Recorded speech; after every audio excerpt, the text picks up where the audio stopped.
We're talking to Dr. AAl-Hadid, the chairperson of the Department of Africana Studies at Tennessee State University. And of course, Dr. AAl-Hadid, before we had our break, and of course we are sorry that we had to interrupt you for that break, but let's allow you to continue this economic discussion because I think what you're doing is pointing out the significance of the international slave trade in terms of the economic development of capital, well, in terms of capitalism. Let's do it from that perspective. Yeah, what we have to realize is that the slave trade set the stage for the Industrial Revolution and modern-day capitalism, because in the feudal period, the feudal landlords were the ones that had the wealth, and they had a system of barter.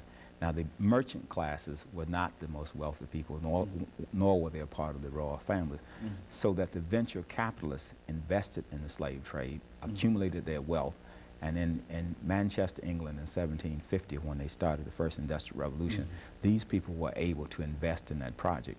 And then the way they socialized that Industrial Revolution was to form factories, so that the center of power shifted from the rural areas where the feudal landlords were to the urban areas.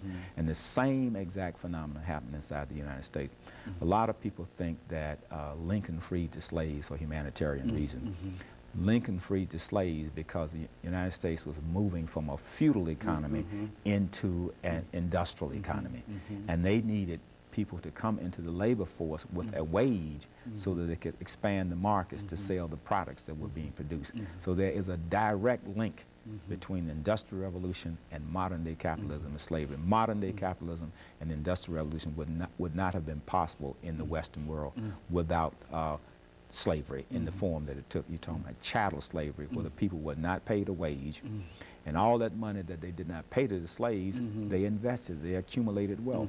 So when the technology came along, there were people who could invest in that technology. You know, I think when we were in college, Dr. AAl-Hadid, we used to talk about slavery from that perspective, and we would say that slavery was simply anachronistic in a real sense. It was in the wrong place at the wrong time. You see, and it was time for it to go, and yeah, I certainly support that point of view, and I can see that point of view. You know, during this last 3 minutes that we have here, let's look at some of the efforts that you've already talked about when you dealt with Marcus Garvey, but some of the efforts that will attempt to bring all of the various Africans from the various continents, North America, South America, Caribbean, Canada, etc. What are some of the efforts that are being made and that have been made to do that? Let's do that over the last 3 or 4 minutes that we have. One of, I think, most ongoing project is, of course, the various Africana studies, African American studies departments and programs that we have across the country.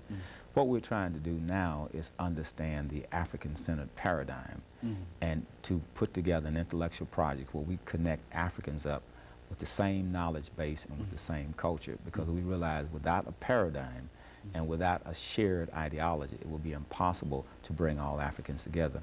And it's important that we bring all Africans together because capitalism, the way it's set up today, is an international situation.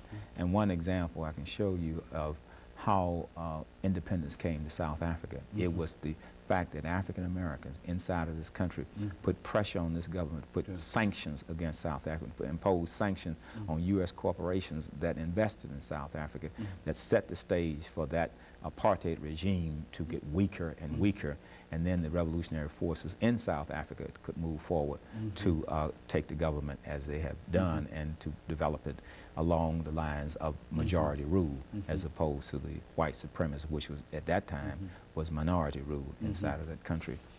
So I think that was a very strong effort. Another thing, if you go back to Garvey, Garvey carried the movement through the 1920s. And then Elijah Muhammad, and his mentor was Master Farrar Muhammad, took up the movement in the 1930s. And they just continued that Pan-African idea. Kwame Nkrumah, who was a student here at Lincoln University, read the ideas of Garvey. He was a student here from 1935 to 1945. He went back to Ghana, joined the liberation movement at the Convention of People's Party, and liberated, helped to liberate what was then called the Gold Coast in 1957. formed the country of Ghana, and immediately he started talking about Pan-Africanism.